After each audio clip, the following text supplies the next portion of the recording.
Olá, primeiro ano. Então, hoje a gente vai ver uma aulinha sobre introdução à história. Mas afinal, o que é história?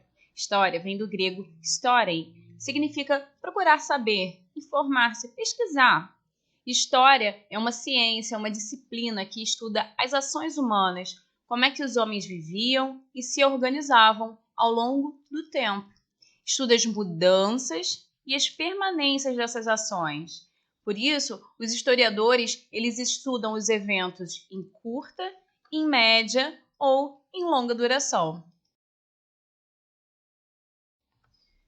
A partir daí, a gente pode concluir o seguinte: se os historiadores, se a história estuda as ações humanas, a gente só pode estudar a história a partir do momento em que há seres humanos no planeta, porque são eles os protagonistas da história.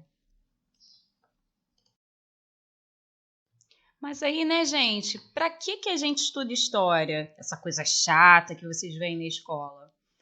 A partir do estudo da história, a gente tem consciência da trajetória humana.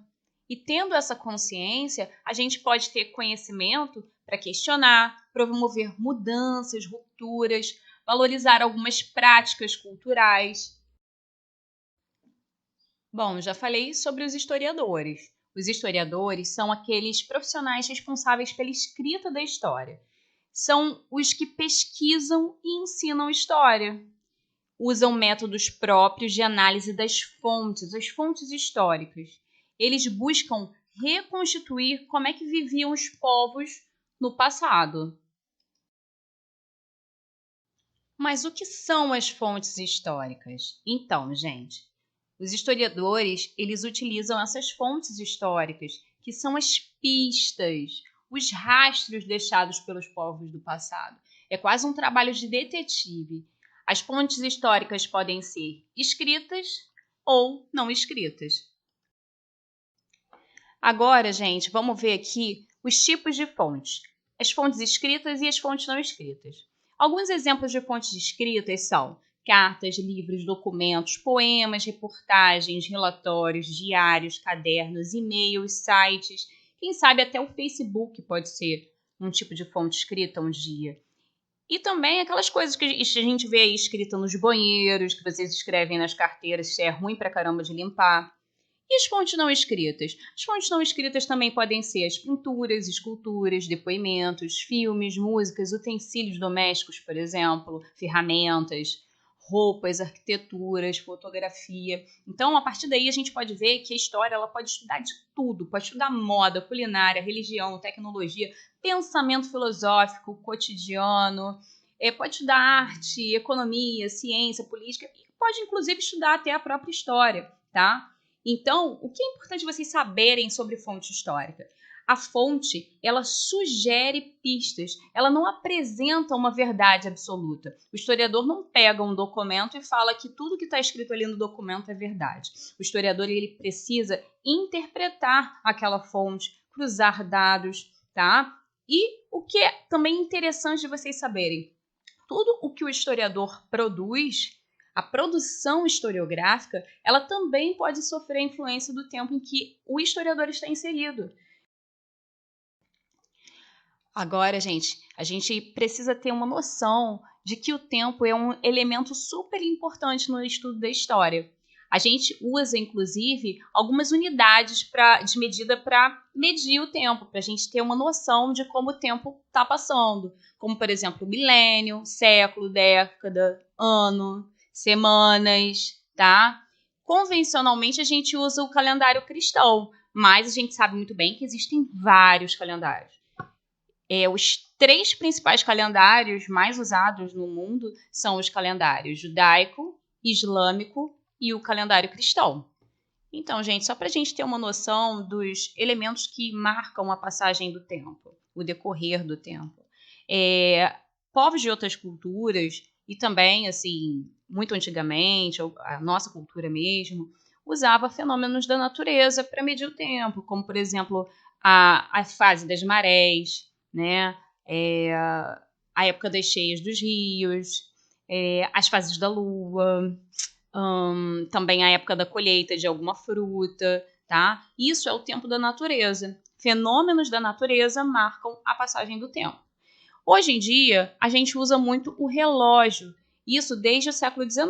O relógio ele já é colocado nas igrejas, assim, nas torres das igrejas, desde o século XVI. Mas o relógio ele marca a nossa sociedade desde por volta do século XIX, tá? Com as fábricas, as indústrias. Então, o relógio marcava ali o horário do trabalhador, de entrar e sair da fábrica, porque eles tinham um compromisso de trabalhar para o seu patrão, para o dono da fábrica.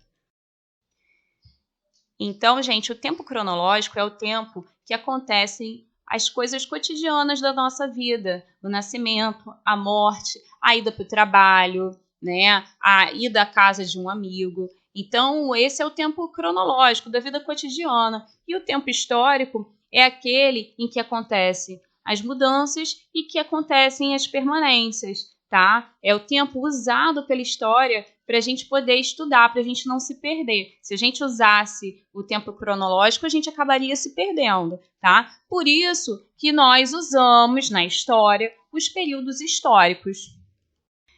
Então, gente, não pensem que, apesar da gente estar trabalhando com o tempo histórico, a gente não utiliza o tempo cronológico. A gente precisa do tempo cronológico para a gente saber que o tempo está passando. Então, a gente usa milênio, século, década para a gente marcar, né, os períodos estudados.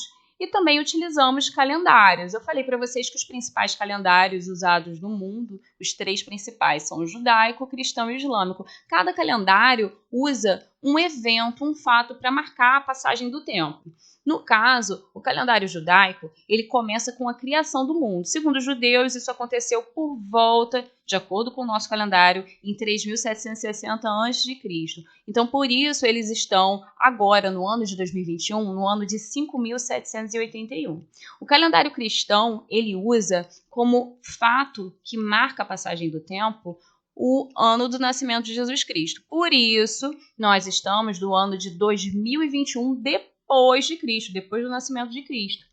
O que acontece antes do nascimento de Cristo recebe a sigla AC, que significa antes de Cristo. Já o calendário islâmico, ele tem como fato que marca a passagem do tempo a ida do profeta Maomé da cidade de Meca para Medina. Então, segundo esse calendário, estamos, né, no ano de 1442. E essa ida de Maomé para Medina aconteceu por volta de 622 depois de Cristo. Então, galera, esses são os períodos históricos. Cada período histórico tem 2 eventos que marcam o seu início e outro que marca o seu fim, tá? No caso da pré-história, o que marca o início da pré-história é o surgimento da vida humana no planeta Terra. E o que marca o seu fim é o surgimento da escrita entre os seres humanos. Esse evento do surgimento da escrita, que aconteceu por volta de 4.000 a.C., marca também o início de outra época histórica, que é a Idade Antiga, que nós vamos estudar, tá? E o que marca o fim da Idade Antiga é a queda do Império Romano do Ocidente, que aconteceu no século V, em 476, já na era cristã, depois de Cristo, porque usamos como referência o calendário cristão, tá bom? Esse ano também marca o início da Idade Média, que começa aí com a queda do Império Romano do Ocidente e acaba em 1453 com a queda do Império Romano do Oriente, a queda de Constantinopla. Esse período, esse evento em 1453 também marca o início da Idade Moderna, que acaba em 1789 com a Revolução Francesa. Essa data, a Revolução Francesa, esse evento, marca também o início da época que nós vivemos agora, que é a época contemporânea. Então, gente, está tudo aqui escrito para vocês verem, anotarem. Espero que vocês tenham gostado da aula e tenham aprendido a importância do estudo da história, tá bom? Qualquer dúvida é só chamar.